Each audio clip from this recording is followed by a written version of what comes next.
వి gold trusted gold buyers తాకట్టులో ఉన్న బంగారాన్ని విడిపించి ఈ రోజు ఉన్న మార్కెట్ ధరకే కొనబడును. మరిన్ని వివరాలకు సంప్రదించండి 7710777720. ఫరీదుపేట ఉప సర్పంచ్ సత్తార్ గోపి హత్యకు దారితీసిన పరిణామాలు ఏంటి అన్న విషయంలో ఆర్టీవీ శోధించగా ఒక కొత్త కోణం వెలుగులోకి వచ్చింది. భార్యాభర్తల తగాదాల్లో ఆయన పెద్ద మనిషిగా వ్యవహరించిన నేపథ్యమే ఈరోజు ఆయన్ని పోగొట్టుకున్న మదనపాటు మాత్రం ఆయన నమ్ముకొని ఉన్నటువంటి ఎవరైతే బాధితుడు ఉన్నాడో భర్త మాత్రం ప్రస్తుతం ఆయన ఉన్నటువంటి ఇంటి దగ్గర ఉన్నాం. ఈ ఇంటికి సంబంధించినంత వరకు ఉమామహేశ్వర భవాన్లు ఇద్దరు భార్యాభర్తలు వీరు ఫరీదుపేటలో జగనన్న కాలనీలో నివాసం ఉంటున్నారు. 20 రోజుల క్రితం ఈ భార్యాభర్తల మధ్య తలెత్తిన వివాదంలో మాత్రం ఈ పంచాయతీ గోపి దగ్గరికి వెళ్ళడం జరిగింది. అయితే గోపితో అండగా ఉన్నటువంటి ఉమామహేశ్వరం మాత్రం గోపిని నమ్ముకుంటే తనకు న్యాయం జరుగుతుందని ఆయన స్టికాన్ అయితే ఆమె భార్య మాత్రం అపోజిషన్ పార్టీకి చెందినటువంటి ఈ గ్రామానికి చెందిన టీడీపీ లీడర్ అమ్మినాయుడు దగ్గరికి వెళ్ళి తన పంచాయతీని చెప్పుకుంది. కాకపోతే పోలీసులు మాత్రం ఉమామహేశ్వరకి 41 నోటీస్ ఇచ్చేందుకు ఈ గ్రామానికి రావడం జరిగింది. ఆ 41 నోటీస్ ముసుగులో ఉమామహేశ్వరని పోలీస్ స్టేషన్ తీసుకెళ్లిన ప్రయత్నంలో ఉమామహేశ్వరం మాత్రం పోలీసులు చుట్టుకొని వెళ్ళిపోవడంతో నిన్న తాళాలేసిన ఈ ఇంటిని పగలగొట్టి మొత్తం ఇంట్లో ఉన్న సామాన్లన్నీ కూడా తీసుకొని నిన్న కొయిరాల దగ్గర ఎక్కడైతే గోపి హత్య చేయబడ్డాడో ఆ మేడ మీద ఉన్న ఇంటిని ఈరోజు అద్దెకి తీసుకొని ఆ భవాని ఉండడం జరిగింది.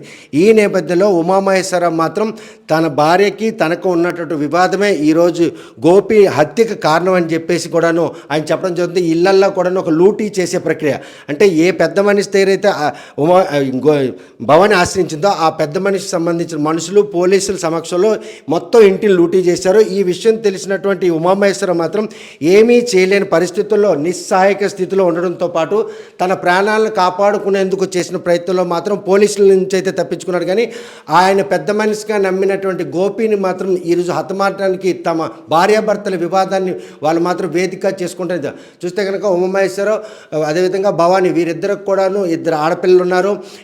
ఇది కృష్ణా గోదావరి చెందినట్టు ఆమెను ఇష్టపడి వివాహం చేసుకున్నటువంటి ఉమామహేశ్వరం మాత్రం కొత్తగా జగనన్న ఇచ్చినటువంటి కాలనీలు ఇల్లు కట్టుకొని ఇంటికి సంబంధించిన అప్పు కొంత మేర తీర్చేందుకు భూమి అమ్ముదామంటే భార్య అమ్మొద్దని ఈ వీరి వివాదం మాత్రం తలెత్తింది. ఈ నేపథ్యంలో అసలు ఏం జరిగింది?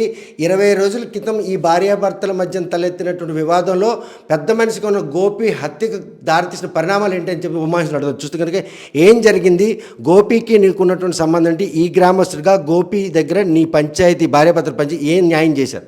గోపి దగ్గరికి ఎంపీపీ గారి దగ్గర సమక్షంలో గోపిగౌడ ఉండేవారు. అక్కడే మాకు తగువుకి జరిగింది.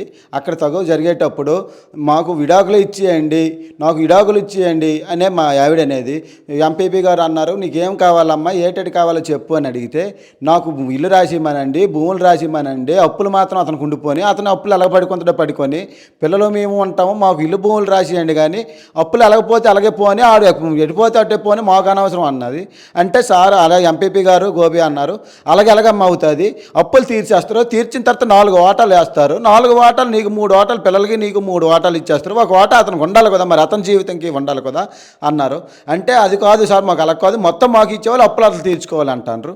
ఆ విధంగా అంటే అవదమ్మా అంటే వెళ్ళిపోయారు. ఎక్కడి నుండి వెళ్ళిపోయి మీరే పెద్ద మనుషులు కాదు, మాకు ఇంకొన్నారు, మాకు పెద్ద మనుషులు, మేము వాళ్ళతో చెప్పి చేయించుకుంటాం, మేము ఎలా చేయాలో మేము ఏం చేయాలో అది చేస్తాం అన్నారు.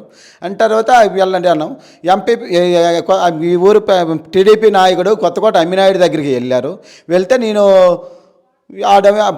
నా దగ్గరికి ఆ అబ్బాయి రాడు, నేను ఎస్ఐ గారితో చెప్పిస్తాను, నేను ఎవరితో చెప్పించాలో వాళ్ళతో చెప్పిస్తాను, మీరు అక్కడికి వెళ్ళండి, ఎస్ఐ గారితో నేను అతను తీసుకుని వెళ్ళి నేను కొట్టిస్తాను, నీకు పని చేపిస్తాను అన్నారు.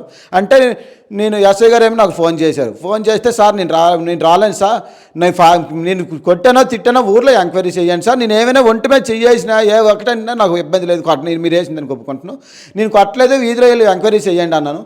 చేయండి అంటే లేదు, నువ్వు ఈరోజు వస్తావా, లేదంటే నీకు తీసుకుని వెళ్ళిపోతాం, ఎప్పుడైనా వస్తాం తీసుకొని వెళ్తాం అన్నారు. లేదు సార్ మీరు కేసు కట్టేయండి సార్, కేసు కట్టిన తర్వాత 41 నోటీస్ నాకు ఇవ్వండి, 41 నోటీస్ నేను తీసుకుంటాను, 41 నోటీస్ మీరు ఎలా ఇస్తే నేను అలా తీసుకోవడానికి నేను స్టేషన్కి వస్తాను సార్, నేను తప్పేం చేయలేదు కదా, నేను స్టేషన్కి వచ్చి తీసుకుంటున్నాను సార్. అంతే నాకు 5 రోజులు ఫోన్ చేయలేదు సార్. మళ్ళీ నిన్న 6వ రోజు ఫోన్ చేసి ఏఎస్ఐ సింహాచలం గారితో ఎస్ఐ గారు వచ్చి ఫోన్ చేసి నువ్వు ఎక్కడున్నావు రా అన్నారు. నేను గోపి కలిపి కాంట్రాక్ట్ రోడ్డు చేస్తున్నాం సార్. ఆ రోడ్డు విషయంలో అక్కడ ఉన్నాను అన్నాను. అక్కడ ఉన్నానంతా అక్కడికి వస్తానని తెలిసి నేను అక్కడికి వేరే దగ్గరికి వెళ్ళిపోయాను. అక్కడికి మరి రాలేదు. రాకపోతే భవానీనేమి ఎంక్వైరీ చేయాలి, నువ్వు ఎంక్వైరీ చేయాలి, నువ్వు వస్తావా రావని నన్ను పిలిచారు. నేను మాట చేయలేదు సార్, నేను ఎంక్వైరీ చేయడానికి మేము ఫ్యామిలీ గొడవకు మీరు ఎంక్వైరీ చేయండి సార్, 41 నోటీస్ కేసు కట్టేయండి, నేను వచ్చి 41 నోటీస్ స్టేషన్కి నేను వచ్చి తీసుకుంటున్నాను సార్. అంటే 10 మంది పోలీసులను తీసుకొని వచ్చి ఒక భవానీని తీసుకొని వచ్చి ఎస్ఐ గారి దగ్గరుండి ఎవరైతే నిన్న ఎవరెవరు మర్డర్ చేశారో ఆ వ్యక్తులనే తీసుకొని వచ్చి తాళాలు పగలగొట్టి ఇంట్లో ఏ వస్తువు నాకు 7 గంట మొత్తం తీసుకొని వెళ్ళిపోయారు సార్. వెళ్ళిపోయిన తర్వాత అదే టైంలో ఎస్ఐ గారు వచ్చిన తర్వాత నేను తర్వాత తీసుకెళ్ళిపోయారని నాకు కొంతమంది వ్యక్తులు కొంతమందికి చూసేవాళ్ళు చెప్పారు. చెప్తే ఎస్ఐ గారు ఫోన్ చేశారు, నన్ను అక్కడికి వస్తే నన్ను తీసుకుని వెళ్ళిపోతారు, నేను రాలేను, మీరు ఏమైనా ఉంటే చూడండి కనిపెట్టండి చూడండి అన్నాను. అంతే. అని తర్వాత వచ్చారు, నేను వీళ్ళందరూ తీసుకుని వెళ్ళిపోయారు, నేను వచ్చాను. వచ్చి ఎస్ఐ గారు వెళ్ళిపోయారు, అందరూ వెళ్ళిపోయారు. భువనగిరి వస్తారు, ఏం లేవు సార్. ఏం లేకపోతే నేనేమి మళ్ళీ ఎస్ఐ గారు వస్తానని వెళ్ళిపోయాను సార్. నిన్న ఎక్కడైతే రోడ్డు పని మీరు గోపి కలిపి చేస్తున్నారో అక్కడ గోపి మీరు ఇద్దరు కూడాను ఇక్కడ పంచాయతీ తర్వాత అక్కడికి వెళ్ళారా, పోలీసులు వచ్చారని చెప్పి గోపి మీ తరపున ఇక్కడికి వచ్చాడు? గోపి నేను రోడ్డు దగ్గర వర్క్ దగ్గర ఉన్నాను సార్. గోపి దగ్గరికి ఎస్ఐ గారు వెళ్ళారు. వెళ్ళామే గోపి ఎక్కడ నువ్వు వెయిట్ చేస్తున్నావు అనుకుని గోపినే వెళ్ళి అడిగారు. గోపి సార్ రోడ్డు వేస్తున్నాను చూడండి అని కూడా చూపించాడు. రోడ్డుని చూశారు. చూసిన తర్వాత అక్కడ అయిపోయిన తర్వాత డైరెక్ట్గా ఊర్లోకే వచ్చారు సార్. ఊర్లోకి వచ్చి ఇవన్నీ చేపించి సామాన్లు పంపించేశారు సార్.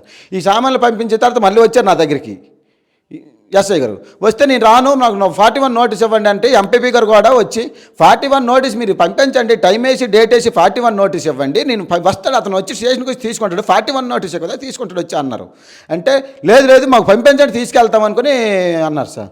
మీరు 41 నోటీస్ ఇవ్వకంటే ఫ్యామిలీ విషయంలో మీరు ఎలా తీసుకెళ్ళిపోతారని అడిగారు సార్. మరి పోలీసులతో గోపికి వాగ్వాదం జరిగిన ప్రదేశం ఇక్కడైనా లేకపోతే సైట్లో జరిగింది సార్.